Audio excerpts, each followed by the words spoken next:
How's it going? Just doing a quick little clip on how we save our honey pod, sugar snap and snow peas.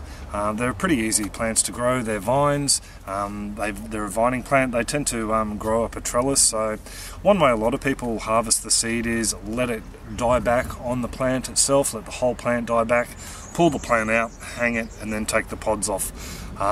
We could do that, but I like to actually I pull the plant, take the dry pods off, and then we string them up manually. So it just saves a lot of space under the house, and also parts of the plant actually do fall away and you end up with branches here and there and everywhere. So just thought I'd show you quickly what we do with ours. So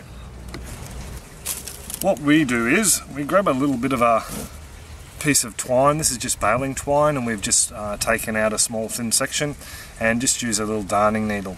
So it's as easy as grabbing your little pods and putting them on here. First one I like to tie off just to create an end point, like so, and then it's just a matter of running all the rest through.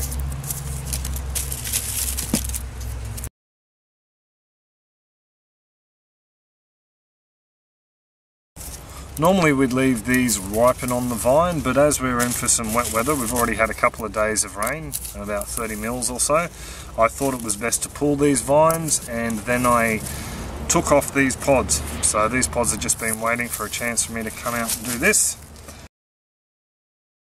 Rightio, so now we have them on there. That's about as many as I'm willing to put on this lot.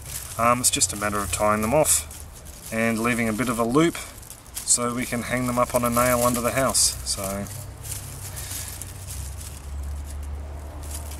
you can let them ripen off on the plant if you're in a dry enough area, but we've had a bit of rain the last couple of days and we've got some more coming up, so it's good to get them off and under the house, because as they're not quite all crispy enough to harvest. So, but I'll show you what you do when you are ready to harvest them. It's as easy as finding a dryish one. Here we go, here's a couple. It's as easy as just opening up the pods. It's as easy as just opening up the pods and collecting the peas. So, not too much effort to it. I like to do it into a container so I can then blow out any chaff that gets in there, into my eye. These guys here can now go into a paper envelope just so that any more moisture can be drawn out of them before they go into plastic. From there they go straight into a correctly, I've done it incorrectly, a correctly marked little plastic bag, and that's where we store them. So that's pretty much all it.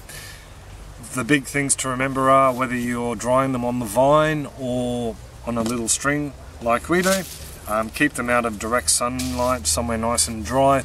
Make sure as much moisture is out of the pea as you can before you bag them up. Not a good idea to store half-dry ones in plastic bags. Condensation will form and all the rest. Always make sure they're fully dry before they go into plastic bags. Bianca pointed out that she likes to put them into a paper envelope for a little while just to finish off the drying process after they've been hulled.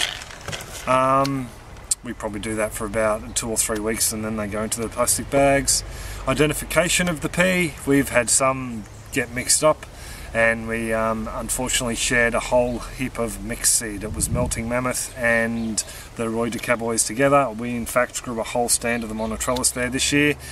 While they are a self-pollinating plant, and you can pretty much, you know, not 100%, but you can pretty much will say that you're going to get Truder type seeds from the pod. I'm not willing to share those seeds anymore, so we're just going to grow them as a mixed feature snow pea wall next year ourselves, and keep these guys for sharing and for our own Roy de Caboys next year. So I suppose that's pretty much all it. I'll stop rambling on. Any comments, questions, suggestions, drop them in the comment section below and I'll get back to you, and hope you have a great one. Take it easy. Catch ya.